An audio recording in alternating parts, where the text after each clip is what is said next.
महत्तम समापवर्तक और लघुत्तम समापवर्त HCF and LCM।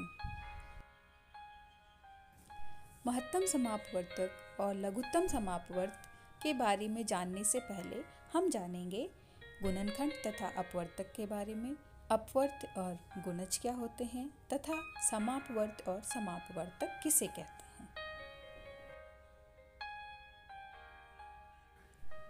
गुणनखंड तथा अपवर्तक। जब कोई संख्या किसी दूसरी संख्या को पूरा विभाजित करे तो वह संख्या दूसरी संख्या का गुणनखंड कहलाती है। जैसे 5 गुणे 8 बराबर 40। यहाँ 5 गुणे हैं, 8 गुणक तथा 40 गुणनफल है। 5 और 8 40 का गुणनखंड है।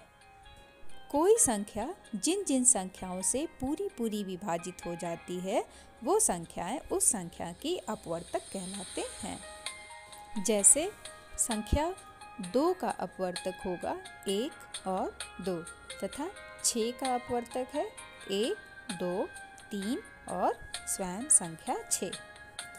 इसी प्रकार संख्या 8 का अपवर्तक है 1, 2, 4 और 8 तथा 14 का अपवर्तक है 1, 2, 7 और 14। तो इन दोनों में जो समान अपवर्तक है वो है 1 और 2। कुछ महत्वपूर्ण तथ्य। संख्या 1 प्रत्येक संख्या का अपवर्तक है। प्रत्येक संख्या स्वयं का अपवर्तक होता है। संख्या का प्रत्येक अपवर्तक उस संख्या का पूर्ण विभाजक है तथा किसी दी हुई संख्या का अपवर्तक सीमित होते हैं और दी गई संख्या का प्रत्येक अपवर्तक उस संख्या से छोटा या उसके बराबर होता है। अपवर्त या गुणज। किसी दी गई संख्या से किसी दूसरी संख्या को गुणा करने पर जो संख्या प्राप्त होती है वह संख्या उन दोनों संख्याओं का गुणज कहलाती है। जैसे 5 गुणे 8 बराबर 40। यहाँ 40 गुणज है 5 और 8 का।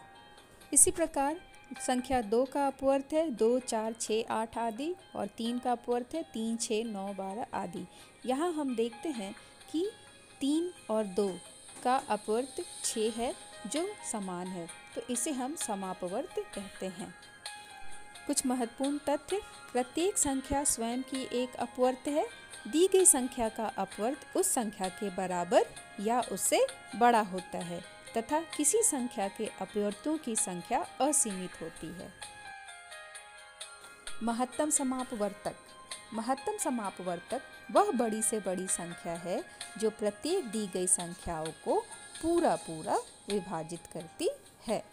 महत्तम समापवर्त निकालने की 2 विधियां हैं, अभाज्य गुणनखंड विधि और भाग विधि। अभाज्य गुणनखंड विधि द्वारा 8, 12 और 20 का मौसा ज्ञात करना।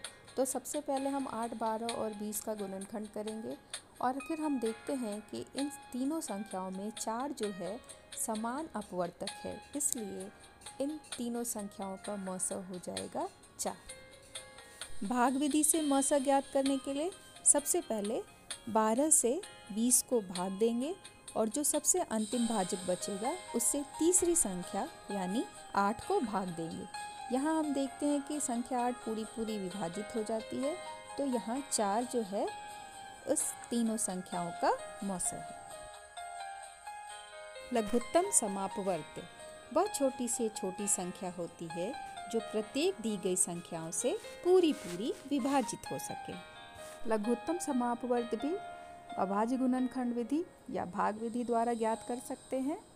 अभाज्य गुणनखंड विधि द्वारा 8, 12 और 20 का लसा ज्ञात करना।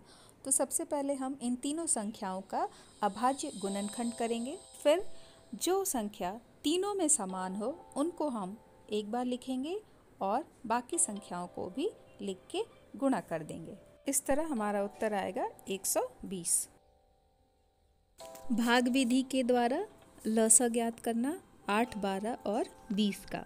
तीनों संख्याओं को अभाज्य संख्या 2 से भाग देंगे। तो दी गई संख्याओं का अभिष्ट लघुत्तम समापवर्त होगा 2 गुणे 2 गुणे 2 गुणे 3 गुणे 5 बराबर 120। एक अन्य उदाहरण 9 और 18 का लसा ज्ञात करना हो तो 9 और 18 के गुणज लिख लेंगे और जो सबसे छोटा गुणज होगा वो उनका लस हो जाएगा। यानी यहाँ 18 लस है। अगर मस ज्ञात करना हो तो 9 और 18 के हम अपवर्तक लिख लेंगे और जो सबसे बड़ा अपवर्तक होगा वो उन दोनों संख्याओं का मौसा हो जाएगा। Thank you.